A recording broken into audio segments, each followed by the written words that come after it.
The Independent National Electoral Commission has declared the March 18 governorship election in Adamawa State inconclusive. The candidate of the All Progressives Congress in the state, Senator Aishatu Dahiru, famously known as Binani, scored 390,275 votes, while the incumbent governor, Ahmadu Fintiri, the People's Democratic Party candidate, polled 421,524 votes.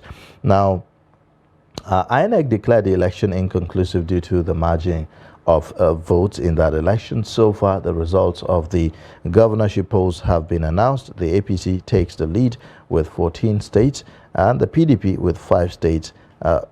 Beg your pardon, APC 15 states, and the PDP with 7 states. The New Nigeria People's Party, NNPP, taking 1 state, which is Kano, and the election in Kebbi State was similarly declared inconclusive. So this is what we know so far about the governorship and state assembly elections. This is the 3rd day since the elections. That's on Saturday. We have in the studio a researcher for the Center for Democracy and Development, Dingefa Angalapu, in the studio, and also Henry Ijoma, public affairs analyst. They'll be joining us to bring more perspectives to what we have seen in the past few days on the governorship and state assembly election. Thank you so much, gentlemen, for joining us on Daybreak this morning. Thank you. Thank you. Thank you. Thank you for having us. All right. Well, let me start with you, Dingefa. I'm certain that the CDD has a situation room where they monitor reports coming in from different states of the country. And we have gotten to that point now where we have seen that inconclusive, the word inconclusive elections, you know, a word that some Nigerians don't want to hear in an election. But we are having to face it, you know, in Adamawa State, in Kebbi, Enugu, and in Abia State. Take us through why we are seeing this. Well, thank you very much, and then good morning, Nigeria. Well, we observed the elections. I mean, we deployed over 1,200 observers to the field, and we had also done, several research, into the governorship elections, looking at the character of states, and then looking at also the character of political elites and all of that. So for us, this was actually expected. Yeah, because if you look at some of the intricacies in those states, and then people not being not willing to play by the rules, I mean it is expected, because we've also seen that there is a gap between now the Electoral Act and then the knowledge of the politicians of the Electoral Act. So they don't even realize that there have been several changes that have been made, really. So they don't want to play by the rules, and if you don't want to play by the rules, these things will definitely come. So for us, basically three key issues were outstanding in this election. So one was the issue of voter suppression and intimidation. So we had it across the country. I mean, so you hear the Lagos one. The Lagos one is the loudest, but I mean, you had it across the country. You had it in Enugu, you had it in Bayelsa, you had it in Rivers, you had it in Kebbi, you had it in Adamawa. It was just widespread. So that was a very, very, I mean, that was something that we actually watched, and something that, I mean, that we didn't like about the process. And secondly, it is the issue of vote trading. So remarkably, vote trading became worse. I mean, vote buying and vote selling really became worse in the governorship elections, beyond what we saw in the presidential elections. So while we saw that there were pockets of vote buying, this time it was so widespread, and people buying votes with money, and then with also commodities, and some with also vouchers. I owe you vouchers. The widespread vote buying, and it was done across. It was no longer the dominant thing where you have just 2 dominant political parties buying the vote. So we had even smaller parties springing up, buying votes. So it was a big thing. Then the third big thing really for us is the effect of the presidential election on the governorship elections, really. So what we saw was a diminished trust in INEC, and that really affected the process. So from the data we got, I mean, because at this time, the Nigerians are very emotional. They just want to hear that all of the elections, everything was bad, and it suits the emotions of people. But really, from the data we got, we realized the fact that INEC staff, were earlier this time. Logistics was a bit better. So if you look at the national average that we saw from the data we have, about 14 minutes past 9, many polls were actually open, and about INEC staff. 69.3% of INEC staff had already arrived the different polling unit before 8:30.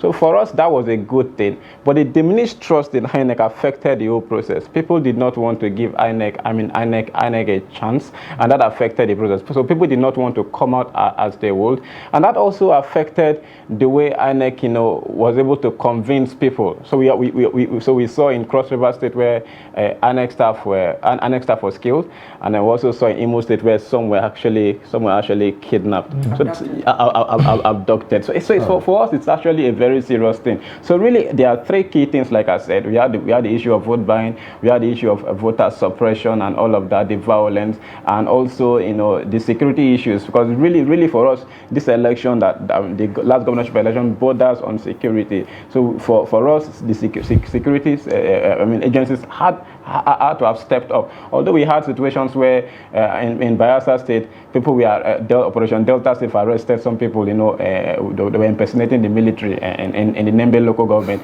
We had in Borno State where terrorist attempts at a collation center was actually averted. But they could have done more. Because these are the fundamental issues. Because really, maybe the two are actually evil, rigging an election and then rigging peace. But I mean, people will need to necessarily be alive to vote. So when you give them, when they see glaringly that I am not safe enough to go and vote, they will pull out from the process. And democracy is really about the participation of the people. So we are really worried about it. All right. My question is to Mr. Ijeoma. The thing is this: when he was talking, all the things he mentioned, the politicians were beneath all of them. They were the key actor. And then he said something. He said it was because the politicians were not aware of the changes in the Electoral Act. Is that possible, considering that they knew they were going into this competition? So is it possible that some of those things happened because they were not aware of the changes in the Electoral Act, or was there any other reason? Well, not necessarily because they are not aware. But you see, it is in the nature of politicking to feign ignorance of things that you consider may be to your detriment. Our people have not evolved to the point where they understand that they are supposed to be the primary beneficiaries of the improvement in our electoral process. So their mindset is always about how do we circumvent the system. Meanwhile, if the system becomes better, the likelihood that they will benefit more. You see, some of the votes people are getting because they have had cause to go and manipulate the process. They probably may be getting more if the process was more transparent. So it becomes an issue of trust in themselves. We are seeing a situation where people don't trust that the people really like them, the people want to vote for them. So they are more interested in ways of circumventing. So I would not agree completely that they are unaware of the changes. They are aware of the changes and they probably know the implications, but they think that the easiest way would be to circumvent these systems because we want to be sure that we don't lose. But just to add that when you ask the question about why we are seeing this kind of situation where there have been inconclusive elections in a few places, I would like to look at it from a positive perspective, that if people went into a competition and they were very sure that I will win, then it is no longer democracy.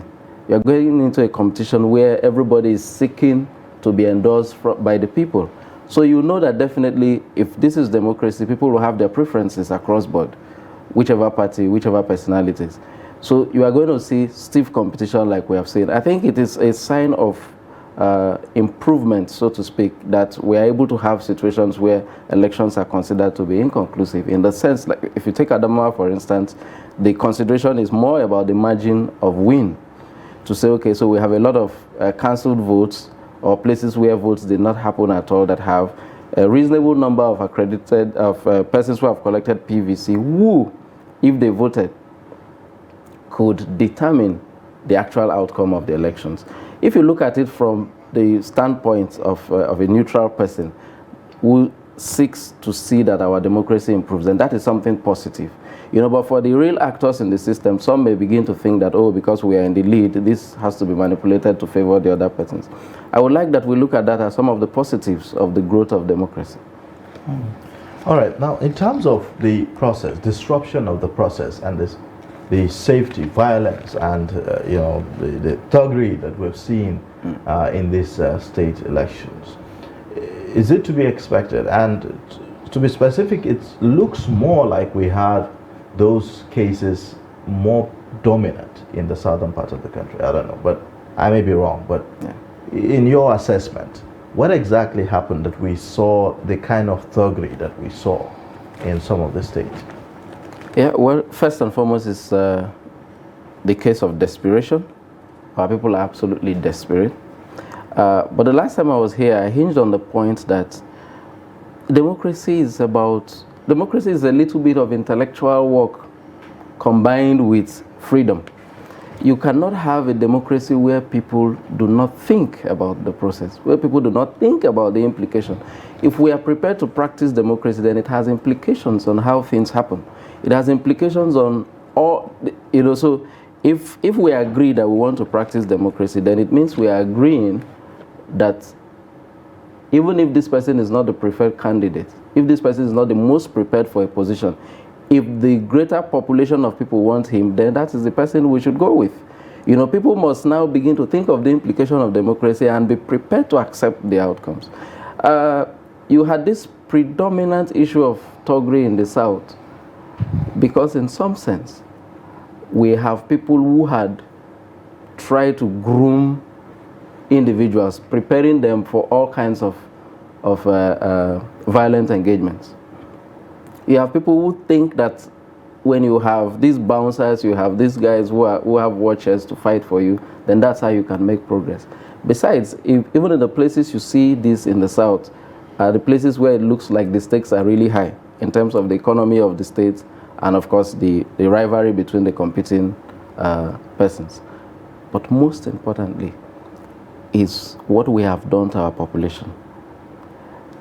The capacity of our human capital is really diminishing by the day.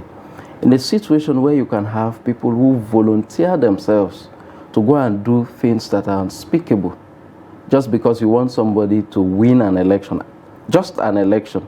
The election itself is not the end, it's a means. So the person who has won a governorship election now has at least 4 years to rule. That's a long time. The event of election is just one day, at most 2 days or 3 days, as the case may be. And if people could condescend so low to doing things that are so unspeakable, things that are beneath them, then it just tells you that we have not been investing our human capital. But then, okay, to you, please. Why do politicians want to win at all costs?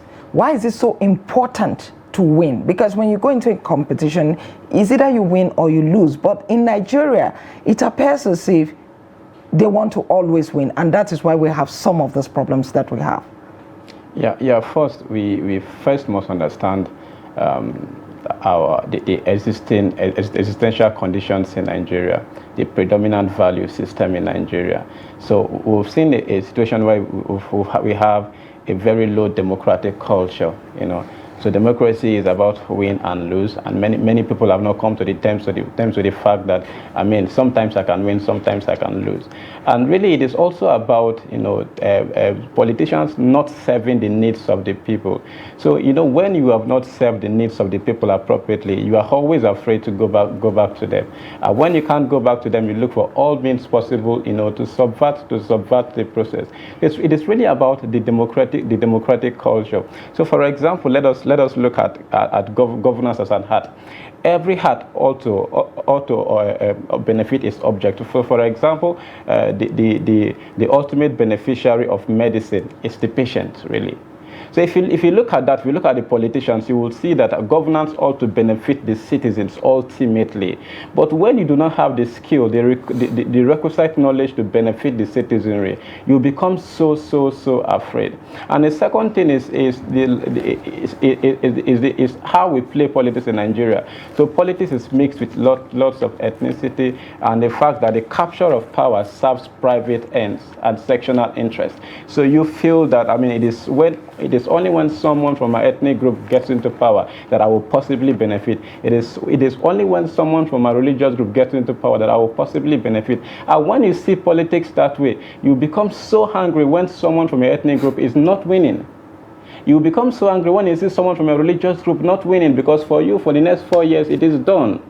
And why the local politics are very contentious, I see Nigerian federalism more as a polygamous home, really. So you see the federal government as the father, having many wives. So when you see that the federal government has failed you, sometimes your only hope now relies on a responsible mother, which is the governor. So that is why the local politics are becoming very contentious. That is why you will see that, okay, this is Nigeria. You will say the federal government has failed, but some states are still succeeding more than other states. So when it comes to those states, people now feel we need to do all things possible to enthrone our son in the state. If not, we will not benefit from the federal. We will also not benefit from the state. So it becomes very contentious, really. So it is a different dynamic, the character of the people. I mean, so if you look at behaviorism, you cannot really say, although we talk about strong institutions, and I'm a strong believer of strong institutions, but individuals with character, values, patriotism, discipline make strong institutions. So when you have people of consistent behaviors, in terms of good value system, they will make good politicians. Okay. But if you don't have that kind of people, they will want to subvert the process at all means. So it's really about the democratic culture of Nigeria. All right. So talking about institutions and people, the EU has given its, should I say, verdict now on INEC. It says that the elections were marred by violence and vote buying, and the EU is not alone in this. A lot of other international observers have made similar, I would say, appraisal on INEC, and all that. Talking about INEC as an institution, how can we get, or should I say, how can we get Nigerians to really have confidence in the institutions? There have been a lot of allegations of compromise on the part of INEC. A lot of people say, look, you probably have even partisan people, in certain capacities within INEC and all that. We saw a statement from the former governor of Rivers State, Rotimi Amechi, raising some of these allegations to that effect. So how do we ensure that only credible people, like you talk, non-partisan people, are actually involved with the activities of INEC? And this trend now of using vice chancellors or academicians as returning officers in some states, there are people who are, now beginning to raise eyebrow about that, saying that, look, do we really need some of these people in the process? Because you really can't tell from among them who is partisan and who is not. Actually, it will begin with the last point you have raised, where we bring in persons from the outside, like the vice chancellors.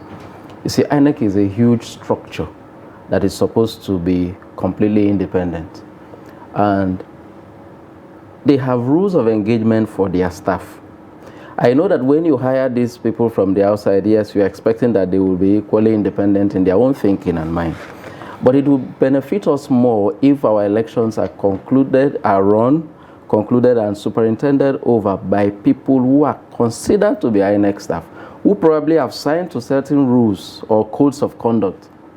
Because so INEC, within the framework that it exists within, has rules of engagement for elections. So if you have people who are recruited as staff, so this idea of ad hoc staff, well, I know for the implications in terms of service, holding a lot of people who necessarily do not have. Yes, I was going to ask, how practical is that, considering that they only get busy after every other 4 years? If you go to those granular levels where you need people at polling units and all that, you could deal with ad hoc staffs, no problem. But you see, at that point of collation, like the returning officers for a major election like the presidential election, why are you bringing outsiders? Use people who are within the INEC, who have signed to the highest codes of conduct. All right? And of course, because you are a staff of INEC, you are expected ab initio that you are never going to be partisan. Just like you who is a journalist. But for the mere fact that you are a public figure, you are a journalist, you ordinarily shouldn't be partisan. So you know that on your own, right from the get-go. So that should be the same for those who are returning officers. You don't bring somebody who is already involved in the daily politics. But that is not to say these people have had any major, taken any major actions to thwart the process. But I'm saying in terms of building institutions that will survive, we should be able to look at that and use people within INEC. The other point is about what we think about INEC and whether people can trust INEC. You see, when you're an umpire in a competition, you serve a role that is almost like a judicial role, a quasi-judicial role for that matter. So you must be seen to be fair. You may create processes that enables people see that, okay, this is what we are doing, this is how to do it. Those processes are there. But even in the administration of the process, you have to be seen by your body language, by your utterances, and even the way you respond to the complaints that you receive, that you are trying to be fair to all people. INEC should be the first ladder in the judicial process for elections. So if we have to leave it to the judiciary to determine whether we are fair enough, then we have not done our work from the beginning. Which leads me to the next issue now, which is sort of related. A lot of, according to some of the party agents in some states, irregularities that have been experienced were brought to the fore, and complaints were made at the point of collation of results. And it's more like a cliche now. If you are not happy with the outcome, go to the court, right? And we know that the Electoral Act allows INEC to review, even though some of them said they are going to review within 7 days, but that will be after the collation of the results, and then they will now. But then we see declaration of winners, before that review takes place. How does it affect the, whether or not the trust issue here now, and whether or not we are going to see that review for you now? Yeah. So thank you. That's a very interesting question. So really, what we have seen and what we are also sincerely against is a court, making decisions in terms of technical issues rather than decisions reflecting the will of the people. And that really begins with the point you've made. People raising genuine concerns, and INEC saying go to the court. Of course, the judiciary is part of the democratic process, but like my colleague here I just said, it should begin with INEC. When some concerns are raised that are within the capacity of INEC to address at the moment, I really think that they should address them immediately. So, for example, there are concerns about some deliberate subversion of the process, and it is glaring. It is glaring, and you can see it also. I mean, you don't really need to tell them to go to the court. You could do the best you could do at that time before you can now really take the matter to the court. But just to add to what he said about trusting INEC, the thing really is not about just being bringing in ad hoc staff and bringing university personnel. The thing really is about reward and punishment. So for a long time in this country, people have done things and then gone scot-free. So whether you are an ad hoc staff, whether you are brought in from the university, once there is an established crime against in the electoral process, and you are found to be involved in it, you should go in for it. Really, once we begin to see people being punished severely for electoral crimes, we will begin to see changes. Whether you bring someone from the university, you will see changes. Whether it's from the NYSC, you will see changes. Whether it is from the INEC, from the electoral empire, we will see changes. But once you don't punish, a bad behavior that is not punished, it is reinforced. All right, Mr. Ijomo, as part of the EU report by the chief observer, he actually said that because of the way INEC conducted this, it made Nigerians to lose appetite in the system and in the election. Now, this is a huge statement. Yeah. So what do you think the next president, when sworn in, can do? Should we expect a total overhaul of the INEC to ensure that this trust is regained? Well, not necessarily a total overhaul, but you see, INEC is an institution that needs to continuously improve its own process. Like I mentioned earlier, there's a burden on INEC to show to the people that we are in control of what we are doing. You make the rules governing the elections. So within those rules, there should be some level, some provisions for redress that people. So let's take, for instance, that a polling unit agent, a party agent says, I am not comfortable with the results that has been presented from this place. I think I have a different view. There should be a process within the period of the collation that allows for his views to be heard and considerations, some kind of immediate investigation or review, not when you have declared the results. Because I have a complaint. You have not addressed my complaint, that you declared the results. What you are saying in essence is that I don't care. So I think we may not necessarily have to do a total overhaul of INEC. There are some positives from the elections we must take down. So let's isolate the issues. Let's isolate the places where there are challenges and address those challenges. And look at the flip side. So if we say the use of the beavers, for instance, or uploading of results on the IREV were the issues, what do we then do to improve on this? Then the loss of trust from the people. We need to go back to the people, because democracy is about the people. And if we must sustain the practice of democracy, then we must get the people to continuously be involved. And my immediate reaction to Nigerians will be that with all the shenanigans that have happened, with all the despair and confusion, I think we have made some considerable gains. There are places where, sincerely, the will of the people prevailed. I sat with someone who observed the elections in Benue, and he told me, see, I have observed the elections in Benue, and I've been very partisan in Benue. I can tell you for sure, and this person is in the opposition party in Benue, and told me this election was not rigged. You see the man that won this election, he won straight up. I'm not from his party, but I can tell you, I interviewed people who came, and these people were prepared to vote. There are places where the will of the people have prevailed. And I think we can only make more gains if more people turn up.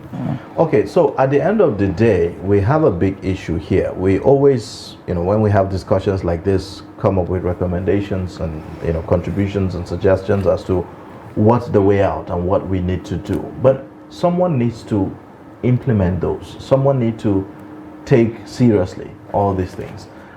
In some instances, we already have laws, we already have policies, but issue of implementation is just the problem. Do you think that we are expecting too much maybe from politicians? Because at the end of the day, they will be the ones in government. They will be the ones to get to decide what flies and what doesn't. They will be the ones to make the laws. So do you think that it will be expecting too much from them to take care of some of the irregularities that we talk about, considering Absolutely. the fact that they are beneficiaries of this system? Absolutely. And I had cause to speak to some group of young people, and I told them that if we waited for those who are beneficiaries of a corrupt system to sanitize the system, we are fooling ourselves. And I use a very ordinary analogy. There had been cases where you say, oh, there are, I don't want to call the name of any force now. There are regulatory agents of the law in Abuja, for instance, who are supposed to apprehend people who beat traffic light. And what we hear most times is that people beat the traffic light, they don't face the penalties, they just take 500 naira and they move on. And I said, let's assume that I was a traffic offense regulator, and I stood out on the street waiting to collect 500 from everybody who will beat the traffic light. And I stayed for a whole day, nobody beat the traffic light. The next day, will I come? I will be discouraged. We as a people need to reduce the supply of bad followership as well. The politicians will not, for their own selfish interest, be prepared to completely sanitize the system that they benefit from. So it behoves on all of us. So if I am made the INEC chairman, for instance, what should be my disposition? If I am a returning officer, what should be my disposition? So by the time we who are not the politicians find ourselves in positions of authority, what do we do to reflect the kind of society that we want for ourselves? Because there's a sense in which we encourage them when we act along to say, even the people want what we are doing. So we must have, first of all, that disposition that shows them that we are not interested in all these bad processes that you want to be involved in. So that those who are called upon And I had a fantastic idea. I was part of a group that did some kind of post-mortem of the presidential election. And I had a fantastic idea, testimony from a core member, a young person, 24, who was offered money. And he told the party agent, you know what, I came here to conduct elections, please go. And they turned him down. At that level, imagine people who are holding higher offices. We need to be above board. All right, there was something that was prominent in this election, the use of ethnicity and religion. And so to the point that even what the people that were vying for the seat, they weren't asked what it was that they were going to do if they won. Now, when you talk about it, people say, oh, it's the politicians that use this ethnicity and religion to divide us. Like Mr. Ijomo is saying, it behoves the people to change. Do you think going forward, because in 2023, I didn't expect religion and ethnicity to define our elections. So do you think going forward that could change? Yeah, well first, this is our reality. It is our reality, and we just cannot run away from it. Identity politics is something that is so strong in Nigeria. But like I always tell people, it will deal with socialization process. This is a country where in 1993 we voted above ethnic lines. So we saw where people were voting, voting competence, and we saw presidential candidates losing their states. This was same Nigeria. So really, it is really about the governance process. When a governance process becomes fair to everyone, people will come out of their enclaves. But when you say that you don't have a space in national politics, you will simply backslide to your ethnic enclave. And that is what is happening in Nigeria. So what has happened in Nigeria over the years is that people have been treated very unfairly. Now we are talking about just the 3 ethnic groups in Nigeria, but we also forget that we have 250 ethnic groups. Where are the minorities in these discussions? So it is really a very serious challenge. People are hungry, and I really believe that after these elections, there should be a strong effort towards national reconciliation, a very strong effort towards national reconciliation. I do not agree that Nigerians are not patriotic. I do not. It is really because of the existential condition and what they are faced with. I think ethnicity is used as a sense of survival, really, because I tell people that in the South, if somebody wants to buy suya, he does not ask of the Ijo man. He goes to the Hausa Fulani man to get suya, because that really is where he will get the best suya.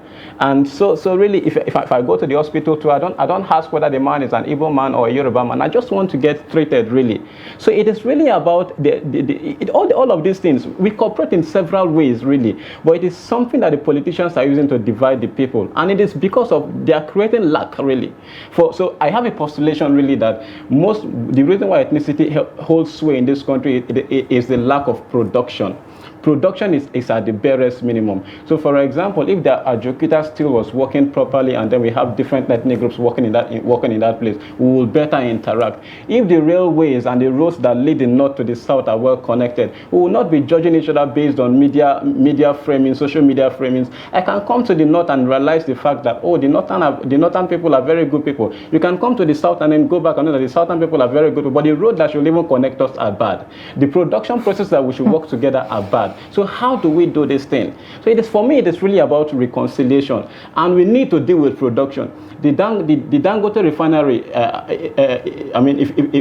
if it comes on, it will employ several thousands of people. So imagine Nigerians working together in several productive ventures together. Don't you think of Ubumo United? So what you just said now is very instructive, and it causes me to do a sort of reflection and a kind of comparison between the Nigeria of the 60s and 70s and the Nigeria of today. Do you think that there's probably a correlation between the way the country is now in terms of movement of people and connectivity, and the way the socio-economic activities is being done at the moment? Well, and this mistrust, this mutual mistrust. There are no absolutes that we are to it. This could be a perspective that people are not moving as much as they used to move before. People are not integrating as much as they used to be before. Even if you take the NYSC scheme, for instance, it has lost its relevance in the sense that it was designed to be a vehicle of cohesion, to allow people to go to different places. But now you have people pick and choose where they want to serve. I've met somebody who grew up in Abuja, studied in uni Abuja, and is serving in Abuja, and I say, you are depriving yourself of a lot of things.